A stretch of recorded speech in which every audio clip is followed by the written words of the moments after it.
Police का बर्बरियत देखें, police का जुल्म देखें। ये मेरी माएं, ये मेरी बहनें पाक किताब लेकर इंसाफ मांग रही हैं, पुलिस से इंसाफ मांग रही हैं। मीरपुर माथेलो पुलिस से इंसाफ मांग रहे हैं। एसएचओ मीरपुर माथेलो बदनाम जमाना करप्ट एसएचओ मंजूर चांडियो से इंसाफ मांग रहे हैं।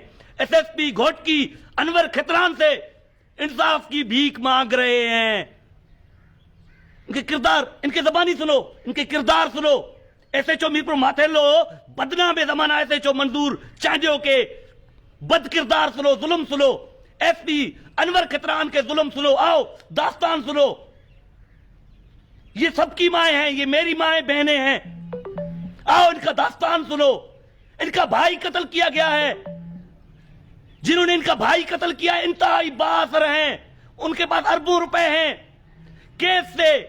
केस को विथड्रॉ करवाने के लिए रोज इनके बाप पर झूठे मुकदमे हैं। कभी एटीसी के केसेस दर्ज किए जाते हैं, कभी अगवा के केसेस दर्ज किए जाते हैं। आओ इनका दास्तान सुनो, इन बहनों का दास्तान सुनो।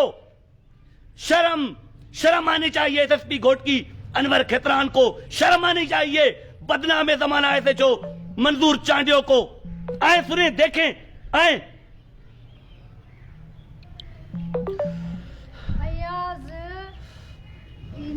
गडाणी मुंहिंजे पीउ खे खयो आहे, घटि कोन कंदासीं। उन्हनि असां सां ज़ुल्म कयो आहे। मुंहिंजो भाउ पहिरें मारियो अथनि बेगुनाह बेनाक। मुंहिंजे पीउ खे हाणे खणी विया आहिनि। मुंहिंजे भाउनि ते केस छाजे लाइ करनि था, छो करनि? तुंहिंजे भाउ जो नालो छा हो जंहिंखे कत्ल कयो? मुनीर अहमद। घणा साल अॻु कत्ल कयो वियो उनखे? 2 साल थिया आहिनि। 2 साल थियण वारा आहिनि। कत्ल करण वारा कहिड़ा हुया? अली शमू, अली हाजी शमन बोज़दार। कुरान पाक आज छो खणी आयूं मुंहिंजूं भेणूं? पीउ खे खणी आयो आहे, पीउ खे खणी आयो आहे। होटल ते वेठो, छो खयो अथसि? गड़ी चाकर होटल ते तुंहिंजो पीउ यासीन बोज़दार, जेको मक़तूल मुनीर बोज़दार जो पीउ आहे, उनखे मीरपुर माथेलो पुलिस गिरफ़्तार करे आई आहे। खणी आई आहे। हाणे मने नथी पुलिस।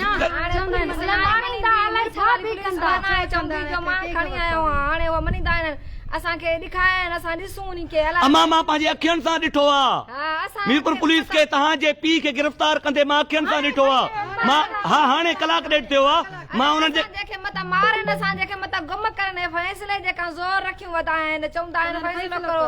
मुंहिंजा गरीब आहिनि, मुंहिंजे भाउ जो इंसाफ़ न आहे। केतिरा केस तुंहिंजे भाउ ऐं पीउ ते दाख़िल कया अथनि? अमा 2 अॻु में कया अथनि, वरी हाणे मीरपुर माथेलो पुलिस खणी वई आहे। अबा तव्हां एतिरा बस निधड़का आहियो। बस असां गरीब हूं, असां ॾाढा कोन, असां वटि पैसो पा कोन्हे, असां गरीब हूं। असांजो इंसाफ़ थियो वञे मुनीर अहमद जो। छो खणी आयो आहे? छाजे लाइ खणी आयो आहे? सरियाम जिन्हनि मारियो आहे उहे सरियाम वेठा आहिनि था, वेठा आहिनि था रोड ते, कुर्सियूं विधियूं वेठा आहिनि। पुलिस उते पैसा खाए थी। छो पैसा खाए थी? बुढ़ी नथी मरे। पुलिस जो दीन ईमान पैसो आहे। मां खाईंदा आहिनि उते। इहो असां गरीबनि खे कोन। एसएचओ मंजूर चांडियो जो दीन ईमान पैसो आहे। बस असां लोड़े छॾींदासीं। अमा आख़िर लोड़ाईंदा रोज तव्हांजा माण्हू गिरफ़्तार करे। केस में फरियादी आहे तव्हांजो पीउ यासीन, केस में फरियादी आहे, कत्ल जे केस में फरियादी आहे। रोज केस दाख़िल करनि था। अॼु बि खणी आया आहिनि। अॼु बि ज़ाहिर नथा करनि थाणे ते। अमा मां पंहिंजे अखियुनि सां ॾिठो आहे। तव्हां क़ुरान खयूं बीठियूं, मां पंहिंजे अखियुनि, मां बि हथ रखां थो। मां पंहिंजे अखियुनि सां ॾिठो आहे, पर मूंखां निकिरी विया। मां पुलिस मोबाइल ते हुया, साओ अॻियूं नंबर प्लेट हुयो, अॻियूं साओ नंबर। मां पंहिंजे अखियुनि सां ॾिठो आहे। मां असांजे भाउ जो इंसाफ़ थिए। अमा मुनीर पैसा खाए थी पुलिस, पैसा खाए थी। पैसा मिलंदा, असां गरीब हूं, असां वटि कुझु कोन्हे एतिरो जो असां हिनखे खवायूं। पुलिस वारा कंहिंखे क़ुरान शरीफ़ ॾेखारण आयूं हो? अमा असां पुलिस वारनि खे ॾेखारण आयूं, असांजो इंसाफ़ थिए। पुलिस वारा ॾिसनि त दीद करनि न्याणियुनि भाउ। अमा हुननि जो दीन ईमान पैसो आहे। पैसो ॾियो। मंजूर चांडियो जेको एसएचओ आहे न, पैसो ॾियो, भले कहिड़ो ई कमु वठो उनखां। एसपी अनवर खितरान अहिड़ो माण्हू आहे। भाउ बि तव्हांजो कत्ल थियल आहे। अल्लाहु अकबर। शैम एसएसपी घोटकी अनवर खितरान, उहे बि रूपोशन वीचारा। केस केर दाख़िल कराए थो? अमड़ कूड़ है कि अदी केस केर दाख़िल कराए थो मां पाण करायां थी हुननि जेके तव्हांजा भाउ रूपोश आहिनि उहे केस केर दाख़िल कराए पियो तव्हां दादू कराए थो दादू बोज़दार अली अली जेके शमन बोज़दार जा पुट आहिनि पट हुया जेके हा उहे कराइनि था उहे बि अरबपति आहिनि तव्हांखे नहोड़े नगोड़े छॾियो अथनि अमा तव्हांखे लताड़े छॾियो अथनि छा करो पोइ गरीब हो न असां भाई गरीब असां क़ुरान खणी आया आहियूं पुलिस वारा ॾिसनि असांजे पीउ खे छॾे नाणे पीउ खे छॾे नाणे असां सां ज़ुल्म असां सां मारजे असां जो ज़ुल्म ई असां सां पुलिस पैसा खाए थी पैसे वारो आहे उहो असां गरीब हूं असां पैसा अमा इहे जेके पैसा वठनि था न पैसनि एवज़ हाणे तव्हां मुंहिंजूं भेणियूं आहियो दलाली कंदा जेके पैसा वठनि था न पंहिंजे नियाणियुनि भेणनि जूं दलालियूं कंदा इहे ऑफिसर हाणे खाईंदा वेंदा इहे ऑफिसर इन पैसे लाइ पंहिंजे नियाणियुनि भेणनि जूं दलालियूं कंदा ज़ुल्म असां सां ना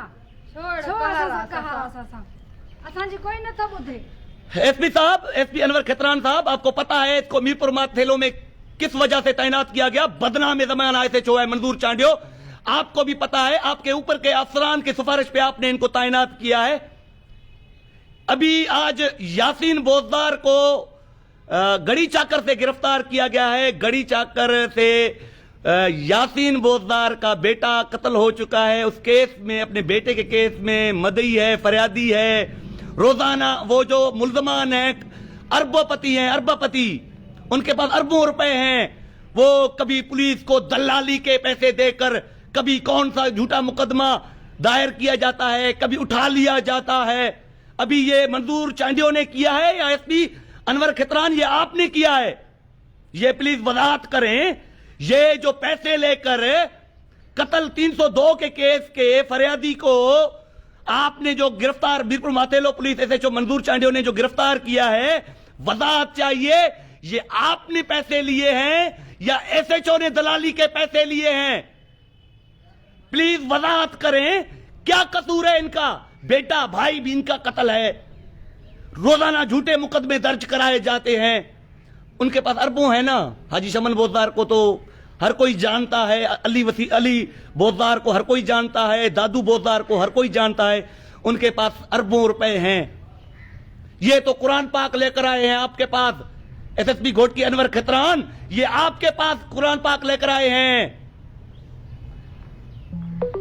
सिंधी में चवणी आए तहां लोड़ी दो SP अनवर खितरान तहां लोड़ी दो मंजूर चांडिया तू लोड़ी दे SHO मंजूर चांडिया तू लोड़ी दे असांजो इंसाफ़ न कंदो त लोड़ींदो असांजो इंसाफ़ न कंदो वेना पुलिस वारा जेके आयो तो जिन खयो आ मुंहिंजे अपू खे खणी मथा माराइन कुंड में असांखे कहिड़ी ख़बर हा जेकॾहिं फरियादी मारिजी वियो त केस ई ख़तम थी ख़तम थी वियो असांजे जो इहो ई कमु असां सां कंदो असां सां ज़ुल्म छो असांखे कमु एसपी साहब ये दलाली के पैसे किसने लिए हैं वजाहत करें आपने लिए हैं या तुम्हारे SHO मंजूर चांडियो जो बदनाम जमाना है जो जेल काट कर आया है सजा खाकर आया है जमीनों के मसाइल के लिए SHO को तैनात किया जाता है आपको पता नहीं आपको तो बखूबी पता है जमीनों के लोगों के जमीनों के मसाइल हल करने के लिए इसको ऊपर से सिफारिश करके तैनात करा दिया जाता है कभी गरीब लोगों को लाखों रुपए लेकर फरियादियों को 302 के फरियादियों को गिरफ्तार करके गुम कर दिया जाता है ये दलाली के पैसे एसपी साहब किसने लिए हैं आपने लिए हैं या आपके SHO मीरपुर माथेलो मंजूर चांडियो ने दलाली के पैसे लिए हैं ये वजाहत चाहिए मुझा मिस्कीन निदर का ना है नदा तहां दोस्त जेके ऑनलाइन वेठा आयो मुझा मिस्कीन निदर का ना आहिनि तहां साथ ॾियो इन अदड़नि जो साथ ॾियो इन अमड़नि जो साथ ॾियो त जीअं इन्हनि राज़ननि ज़ालिमनि इन्हनि पुलिस ऑफिसरनि खे पट्टो विझी सघिजे कुत्ते वारो पट्टो विझी सघिजे कुत्ते वारो पट्टो मां जज़्बात में आहियां पर सोचे सम्झे ॻाल्हायां थो इनखे कुत्ते वारो पट्टो विझणु घुरिजे न्याणियुनि सां अमड़नि सां भेनरुनि सां एॾो ज़ुल्म अल्लाहु अकबर तव्हांखे वरी गुज़ारिश आहे लाइव वीडियो वधि खां वधि शेयर कयो गड़ी चाकर मां मीरपुर माथेलो पुलिस SHO मीरपुर माथेलो मंजूर चांडे कत्ल केस मुनीर जे कत्ल केस में फरियादी उनजे पीउ यासीन बोज़दार खे गिरफ्तार कयो आहे गुम करे छॾियो आहे अलाए फुल फिराए करे उन पैसा जेके ॿी जवाबदार धुर आहे उन्हनि खां पैसा वठी अलाए फुल फिराए कयो वेंदो अलाए ATC जो केस दाख़िल कयो वेंदो तव्हां सभिनी दोस्तनि खे गुज़ारिश आहे वधि में वधि ही लाइव वीडियो शेयर कयो अल्लाह ताला सभिनी खे ख़ुशि रखे वॾी महिरबानी